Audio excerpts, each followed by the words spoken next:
बिस्मिल्लाहिर्रहमानिर्रहीम। बेटा आज प्रैक्टिकली जो है वो हमारी फर्स्ट ईयर कॉमर्स की जो है पहली क्लास होगी और उसमें ये बहुत सारे कंफ्यूजन हो जाए 10 मिनट में बुला रहा हूँ।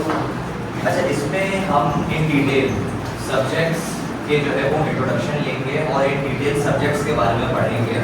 तो ये देखो वही बात है कि हमारे पास एक कुआं में स्नान तो लगानी है।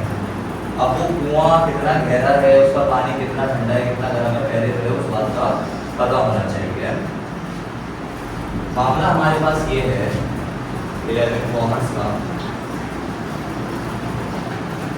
कि सबसे पहला सब्जेक्ट जो आप लोग पढ़ोगे वो होगा अकाउंटिंग। और अकाउंटिंग के बारे में मैंने एक बात कही थी कि पेटी वाला की जो है आप लोग बुक परचेज कर लो।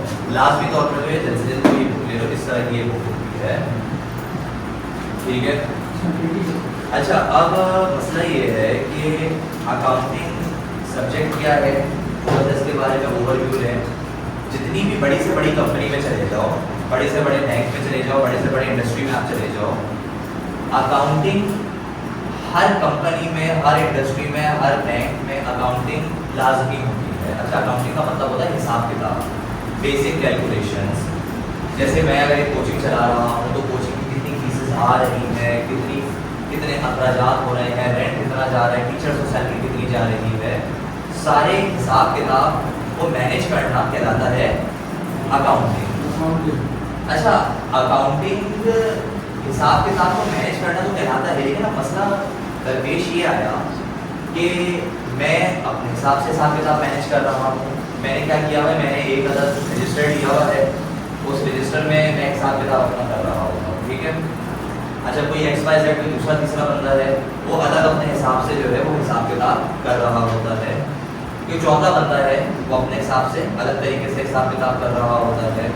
तो जैसे जैसे कारोबार आगे बढ़ते रहे, बिजनेस आगे बढ़ते रहे, तो लोगों को ये नीड महसूस हुई कि यार दुनिया में हिसाब किताब का एक ही स्टैंडर्ड होना चाहिए कि जिस हिसाब से मैं अगर हिसाब किताब कर रहा हूँ तो उस हिसाब से तुम लोगों को भी हिसाब किताब समझ में आ जाए।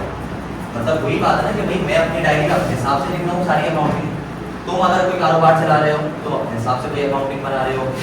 तो दुनिया में इसके बड़े मसले मसाइल आने लगे हैं। कल को तुम मेरे साथ आए कि सर मुझे आपके साथ कोचिंग में पार्टनरशिप करनी है, मैंने बोला आ जाओ। मैं बोला ज़रा बताओ तुम्हारे पास कितने बच्चे, क्या हिसाब किताब है, तुमने मुझे दिखा दिया अपने अकाउंट्स की किताबें। मैंने कहा यार मैं तो इस तरह से अकाउंटिंग नहीं करता, मैं तो इस तरीके से अकाउंटिंग करता हूँ। तो क्या हुआ, डिफरेंस ऑफ ओपिनियन आएगा, यानी कि तुम लोग अपने हिसाब से हिसाब किताब कर रहे थे, मैं अपने हिसाब से, हर बंदे का अपना अपना हिसाब किताब होता है ना। तो अकाउंटिंग सब्जेक्ट बनाया इसलिए गया कि पूरी दुनिया एक तरीके से हिसाब किताब करे, एक पैटर्न पे चलते रहे हिसाब किताब करे।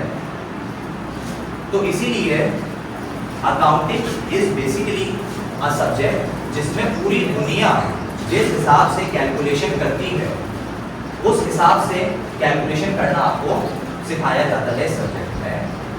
ये बात जो मैं बताने जा रहा हूँ ये थोड़ी सी एडवांस बात है, ये अभी इसका आप लोगों का वैसे कोई काम नहीं है।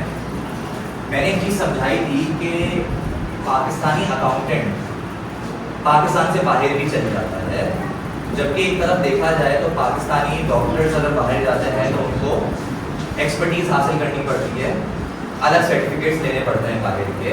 पाकिस्तान का इंजीनियर अगर बाहर जाता है उसको अलग सर्टिफिकेट्स लेने पड़ते हैं। पाकिस्तान का अकाउंटेंट एज इट इज बाहर भी उतना ही रिकग्नाइज्ड है। उसका रीज़न पता है क्या है कि आप लोग जो चीज़ पढ़ रहे हो ना वो सिर्फ पाकिस्तान के लिए नहीं पढ़ रहे, पूरी दुनिया में अकाउंटिंग इस हिसाब से की जाती है जिस हिसाब से अकाउंटिंग अभी मैं करना सिखाऊंगा आपके अकाउंटिंग के अंदर। जो एडवांस बात है वो ये है कि ये जो अकाउंटिंग की आपकी बुक बनी है ना, ये कुछ रूल्स पे बनी है। जैसे फिजिक्स की बुक है, फिजिक्स की बुक में न्यूटन, आइंस्टाइन, अलग अलग साइंटिस्टों का किरदार है। न्यूटन के अपने लॉज हैं, आइंस्टाइन के अपने लॉज हैं, लेकिन अकाउंटिंग के जो लॉज हैं, अकाउंटिंग की जो क्या है जो कि पूरी दुनिया में चलते हैं, अकाउंटिंग के जो लॉज हैं वो पूरी दुनिया में चलते हैं, वो कहलाते हैं IFRS। ये इंटर तक भी ये बात नहीं पढ़ोगे, ये जब आगे जाओगे यूनिवर्सिटी लेवल में तो वहां जाके ये बात पढ़ोगे। IFRS कहलाता है इंटरनेशनल फाइनेंशियल रिपोर्टिंग स्टैंडर्ड्स, ठीक है। अच्छा, इसी तरीके से IAS इंटरनेशनल अकाउंटिंग स्टैंडर्ड्स, ये अलग अलग कुछ स्टैंडर्ड्स हैं। ये स्टैंडर्ड्स पूरी दुनिया में चलते हैं अकाउंटिंग के, यानी हिसाब किताब जो पूरी दुनिया में होती है वो कुछ इन स्टैंडर्ड्स की बिना पर होती है, और इन्हीं स्टैंडर्ड्स को निकाल कर निचोड़ कर आपकी इस अकाउंटिंग की बुक में डाला गया है। यानी आप जो अकाउंटिंग की बुक में चीज़ें पढ़ोगे वो बेसिकली कहाँ से आई है, IFRS, IAS, जो कि पूरी दुनिया में चलते हैं। अच्छा, पूरी दुनिया में चलते हैं सिवाय कुछ मुल्कों के, जैसे कि US वगैरह, अमेरिका की साइड पे। क्यों सर अमेरिका की साइड पे नहीं चलते? अमेरिकन बोलते हैं कि यार हम इन लॉज को नहीं मानते, हम मानते हैं US GAAP को, ये एक अलग स्टैंडर्ड है, ये एक अलग लॉ है, सिर्फ ये अमेरिका और उस साइड पे चलता है। तो पाकिस्तानी अकाउंटेंट वैसे तो पूरी दुनिया में चल जाता है, लेकिन US वाली साइड पर जाके उसको थोड़ा सा US GAAP को भी पढ़ना पड़ता है। ये पाकिस्तान में नहीं पढ़ाया जाता, ये इंडिया में भी नहीं पढ़ाया जाता, ये बहुत सारे मुल्कों में नहीं पढ़ाया जाता, पूरी दुनिया में यही पढ़ाया जाता है, क्योंकि पूरी दुनिया में चलता ही ये है। सिर्फ कुछ ममालिक के अलावा कुछ ममालिक में US GAAP जो है वो चल रहा होता है। हाँ, अगर मैं बता रहा हूँ कि अगर तुमने IFRS, IAS की बिना पर ही अकाउंटिंग पढ़ ली, कल को तुम्हें अमेरिका की साइड पर जाना है तो अमेरिकन बोलते हैं US GAAP पढ़ो। अच्छा, US GAAP और IFRS और IAS में कोई बहुत बड़ा फर्क नहीं है, थोड़ा बहुत फर्क है, ज़्यादा फर्क नहीं है। आगे जब हम अकाउंटिंग शुरू करेंगे ना पढ़ना तो मैं टेक्निकल एस्पेक्ट्स इसके बताऊंगा कि टेक्निकली क्या फ़र्क है, लेकिन कोई बहुत बड़ा फर्क जो है वो नहीं है। तो लोग करते क्या है कि US GAAP में कुछ कोर्स कर लेते हैं, ज़्यादा बड़ा कोर्स नहीं होता, 1.5 साल का कोर्स होता है। उससे होता क्या है कि आप IFRS, IAS में तो बचपन से ही एक्सपर्ट हो, बचपन से मुराद 11, 12 ग्रेजुएशन, मास्टर्स, लेकिन US GAAP में आप 60 का कोर्स करके भी एक्सपर्ट हो जाते हो अगर आपको उस साइड पर जाना है। वरना बेटा पाकिस्तानी अकाउंटेंट पाकिस्तान में इतनी टॉप पोजीशन पे पहुंच जाते हैं जिसकी कोई हद नहीं है। दूसरी चीज़ के पाकिस्तान के अलावा जो कंट्रीज हैं 90% कंट्रीज में यही अकाउंटिंग चलती है। तो कहने का मकसद क्या है, अकाउंटिंग का सब्जेक्ट बनाने की वजह ताकि पूरी दुनिया एक तरीके से अकाउंटिंग करे, पूरी दुनिया एक तरीके से अकाउंटिंग करे, एक स्टैंडर्ड हो, एक तरीका हो, एक मेथड हो, एक प्रोसीजर हो। अकाउंटिंग में आप कुछ लॉस पढ़ोगे, जो लॉस कहाँ से आए हैं, IFRS, IAS, इसके अलावा और भी काफ़ी चीज़ें होती हैं। ये स्टैंडर्ड्स पूरी दुनिया में चलते हैं, यानी कि अगर आप अकाउंटिंग पढ़ लेते हो 11 की, 12 की और आगे आने वाले सालों की, तो आप एक तरह से वो तालीम हासिल कर रहे हो जो पूरी दुनिया में चल रही है, पूरे पाकिस्तान में चल रही है, वर्ल्ड वाइड ग्लोबली जो है वो एजुकेशन की वाली चल रही है। क्या ये बेसिक बातें समझ में आ गई? बहुत बेसिक सी बात है अकाउंटिंग को लेकर। अच्छा, अकाउंटिंग में कुछ चीज़ें होती हैं वो तो जाहिर बात है जब हम पढ़ेंगे तो ही पता चलेगा। जर्नल, कैश बुक, पिटी कैश बुक और पिटी कैश बुक का टॉपिक अभी पढ़ना है। Bank reconciliation statement, balance sheet, T accounts, trial balance, journal ledger, अलग अलग काफ़ी नाम मैंने चीज़ों के पता है। ये चीज़ें तरीके हैं अकाउंटिंग के। इस बुक में चैप्टर जिनके मैंने नाम बताया ना अभी, वो इस बुक के चैप्टर, और हर चैप्टर में एक नई चीज़ सीखोगे। कोई भी चैप्टर पिछले से कनेक्टेड ऐसा नहीं होगा, हर चैप्टर में कुछ नया सीखोगे, एक नया तरीका सीखोगे काम करने का। तो ये अकाउंटिंग में बेसिकली तुम लोग काम करने के तरीके को सीखोगे और इसके अलावा किसी और चीज़ को नहीं सीखोगे, कोई फालतू चीज़ इसके अंदर मौजूद नहीं है।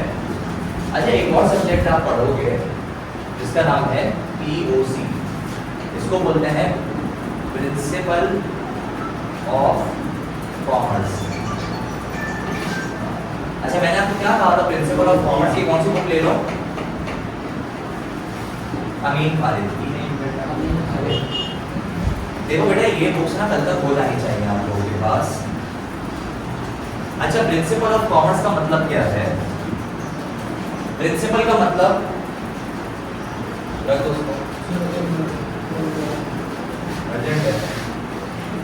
अच्छा, मुझे कॉमर्स का कोई मतलब बता सकता है? क्योंकि अभी तो फर्स्ट ईयर में वैसे भी कॉमर्स पढ़ी है। क्या चीज़? वो तो ई कॉमर्स है। ई कॉमर्स को कहते हैं ऑनलाइन शॉपिंग वगैरह जो है वो ई कॉमर्स बताते हैं। नहीं, सिर्फ कॉमर्स का मतलब सिर्फ शॉपिंग थोड़ी होती है। ई कॉमर्स में और भी चीज़ें होती हैं, बिजनेस, पूरा बिजनेस नहीं, ऑफलाइन हो या ऑनलाइन हो, कुछ भी हो, सिर्फ कॉमर्स का जो मतलब है वो है बिजनेस। इससे पहले अगर ई लग जाता है ना तो ये हो जाता है ई कॉमर्स। ई कॉमर्स का मतलब सिर्फ वो कारोबार जो इंटरनेट की बिना पर चलता है, सिर्फ वो कारोबार जो इंटरनेट की वजह से चल रहा होता है। लेकिन खैर कॉमर्स का जो मतलब है वो क्या है? बिजनेस। बिजनेस को हम तिजारत भी बोलते हैं। प्रिंसिपल्स यानी कि उसूल, तिजारत के उसूल, तिजारत के उसूल, यानी कि आप अगर बिजनेस अपना स्टार्ट करते हो या बिजनेस करते हो या आप बिजनेस नहीं भी करते, कहीं पर जॉब करते हो, तो आपको कम से कम ये बात तो पता होनी चाहिए कि जहाँ पर जॉब कर रहे हो वो बंदा तो कारोबार कर रहा है ना, उसका कारोबार कैसे चल रहा है, कारोबार की डायनेमिक्स क्या है, कारोबार में क्या चीज़ें आ रही हैं, क्या चीज़ें जा रही हैं, कारोबार का पूरा नो हाउ इन आउट सारी चीज़ें अगर आप पढ़ोगे तो वो पढ़ोगे प्रिंसिपल ऑफ कॉमर्स में। ना सिर्फ ये, बहुत सारी कानूनी दाव पेच होते हैं, जब ये कारोबार चलता है ना तो बहुत सारे लीगल मैटर्स होते हैं जो सॉल्व करने के लिए अक्सर वकीलों के पास जाते हैं। लेकिन कॉमर्स पढ़ने वाला बच्चा अपने कारोबार के उसूलों को भी जानता है। कॉमर्स पढ़ने वाला बच्चा पीओसी के अंदर तुम लोग कुछ कानूनी चीज़ें भी पढ़ोगे, कुछ लीगल एस्पेक्ट्स भी पढ़ोगे कि अगर कारोबार में ये काम करोगे तो यहाँ पर फंस जाओगे, वो काम करोगे तो वहाँ पर फंस जाओगे। यानी कि वकील को तो हर जगह लेके नहीं घूम सकता ना कारोबारी आदमी, उसको बेसिक नो हाउ होनी चाहिए कि मेरे कारोबार के उसूल क्या है, कारोबार किस तरीके से बेहतर हो सकता है, किस तरीके से बर्बाद हो सकता है, राइट, किस तरीके से कारोबार बेहतर हो सकता है, किस तरीके से कारोबार बर्बाद हो सकता है। एक कारोबार अगर स्टार्ट कर रहे हो, मिसाल के तौर पर सर्दियों में तुम लोग लिमका का कारोबार स्टार्ट कर रहे हो या गर्मियों में सूप का कारोबार स्टार्ट कर रहे हो, तो दोनों जगहों पर कारोबार नहीं चलेगा। हाँ, इसको वाइस वर्सा करना पड़ेगा, यानी कौन सा कारोबार किस जगह पर किस वक्त किस तरीके से चलेगा वो भी हम प्रिंसिपल ऑफ कॉमर्स में पढ़ेंगे। किसी भी कारोबार के उसूली दाव पेच क्या होंगे, कानूनी दाव पेच क्या होंगे, लीगल तौर पर कारोबार कैसा रहेगा, वो भी सब्जेक्ट में जो है वो पढ़ोगे। अच्छा, पीओसी में 21-22 चैप्टर है टोटल। अभी तक 9 मैट्रिक में 23 चैप्टर्स हैं। अभी तक 9 मैट्रिक में आप लोग कितने चैप्टर पढ़े थे? 9 चैप्टर, 10 चैप्टर, 11 चैप्टर, ऐसे ही है ना। सिर्फ एक इस सब्जेक्ट में 23 चैप्टर्स हैं, 23 चैप्टर्स सिर्फ इस सब्जेक्ट के अंदर है। लेंथी बहुत होता है ये सब्जेक्ट। कितने कितने पेज के क्वेश्चन आंसर्स हैं? 4-4, 5-5 पेज के इसके सवाल होते हैं। यही रीजन है कि फर्स्ट ईयर की तैयारी 11 महीने से कम में नहीं हो सकती है। 10 से 11 महीने फर्स्ट ईयर की तैयारी को चाहिए है। अच्छा, अकाउंटिंग में टोटल कितने चैप्टर है?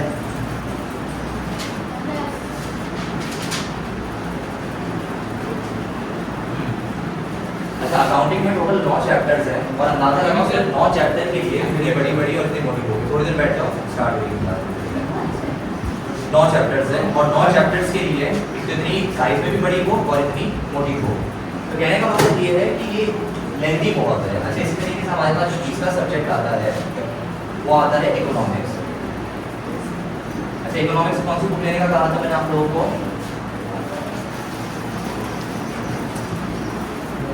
बिजनेस मैथ की शाही जमात की इकोनॉमिक्स की रेंज निकल गई।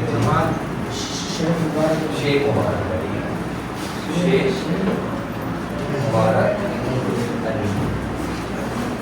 अच्छा, इकोनॉमिक्स का मतलब क्या है? लफ्जी मायने ये तो इकोनॉमिक्स जब पढ़ना स्टार्ट करोगे तो उसमें पूरा चैप्टर ही पहला इकोनॉमिक्स का इंट्रोडक्शन है। एक लेमैन की ज़बान में बताऊं, मतलब बिल्कुल अभी क्योंकि फर्स्ट ईयर पढ़ना स्टार्ट कर रहे हो, हम अक्सर ये सुनते हैं कि उसमें पाकिस्तान की इकोनॉमी पूरी ठप हो चुकी है, पाकिस्तान की जो इकोनॉमी है वो पूरी ठप हो चुकी है। असवर बेटा बाहर आ जाओ। क्यों? थोड़ा तो मतलब लिहाज करो यार, थोड़ा तो लिहाज करो। अजाब बने हुए आप कसम खुदा की मेरे ऊपर। अब कितनी एडिटिंग करनी पड़ेगी मुझे? कट हो जाएगा सीन तो कट नहीं करूंगा, ये कट करके पापा को भेजूंगा पहले। खैर, हम अक्सर ये बोलते हैं कि पाकिस्तान की इकोनॉमी बिल्कुल डूबी हुई है, तबाह हुई है। पाकिस्तान इस वक्त IMF के कर्जे के अंदर है, पेट्रोल की कीमतें ऊपर क्यों जा रही हैं, ईरान इसराइल का जो वॉर चल रही है उसका पाकिस्तान में क्या असर होगा, दुनिया में क्या असर होगा, माशी हालात कहाँ पर चले जाएंगे, डॉलर कैसे ऊपर जा रहा है, पाकिस्तानी रुपया कैसे नीचे गिर रहा है, या दुनिया में डॉलर कैसे तबाह हो रहा है, मार्केटें कैसे ऊपर जा रही है, मार्केटें कैसे नीचे आ रही हैं, पाकिस्तान में कारोबार तबाह क्यों हो रहे हैं, पाकिस्तान में कारोबार ग्रो क्यों हो रहे हैं। यानी माशरती तौर पर पूरी दुनिया को अगर आप समझोगे तो वो किस सब्जेक्ट के अंदर समझोगे? इकोनॉमिक्स के अंदर समझोगे। आखिरी जो सब्जेक्ट है वो है हमारे पास बिजनेस मैथ्स। और बिजनेस मैथ की किताब मैंने लेने की कौन सी वाली कही थी? शाही जमाल। अच्छा बिजनेस मैथ का जो पेपर है ना वो आता है सिर्फ 50 मार्क्स का। अच्छा इकोनॉमिक्स में भी ना कितने चैप्टर थे टोटल? 20 प्लस 22-23 चैप्टर है इकोनॉमिक्स में। अलग 50 को ले सकते क्या चीज? 50 को ले नहीं बिजनेस मैथ का पेपर 50 मार्क्स का होता है। अच्छा मजे की बात मैं बताओ कि पीओसी और इकोनॉमिक्स में मिला के सिर्फ इन दो सब्जेक्ट्स के अंदर 50 चैप्टर होते हैं तकरीबन। सिर्फ इन दो सब्जेक्ट्स के अंदर तकरीबन 50 चैप्टर होते हैं। इतना जो है डिटेल कोर्स है। अच्छा बिजनेस मैथ जो है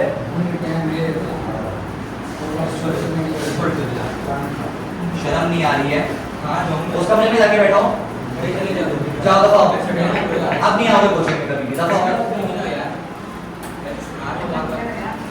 दूसरी दफा कट करनी पड़ेगी वीडियो। अच्छा जी बिजनेस मैथ में टोटल कितने मार्क्स का पेपर होता है? 50 मार्क्स का। अच्छा एक चीज जहन में ये रखनी है कि बिजनेस मैथ जो है इस सब्जेक्ट के अंदर चैप्टर्स भी कम है और ये सब्जेक्ट ज़्यादा आसान है। मतलब आपने क्योंकि मैट्रिक की मैथ्स पढ़ ली है ना जो कि बड़ी मुश्किल मैथ्स है उसके मुकाबले में बिजनेस मैथ की मैथ आसान है। लोग ये बोलते हैं कॉमर्स में मैथ्स ही मैथ्स है, ऐसा नहीं है। कॉमर्स में मैथ्स नहीं है, कम है थोड़ी सी है 50 मार्क्स की। ज़्यादा तुम नहीं बोल रहे बिल्कुल भी कितनी मुश्किल है वही बात नहीं है कि आसान नहीं होगी मैथ्स। ठीक है मैट्रिक के मुकाबले में आसान है मजाक से रखकर।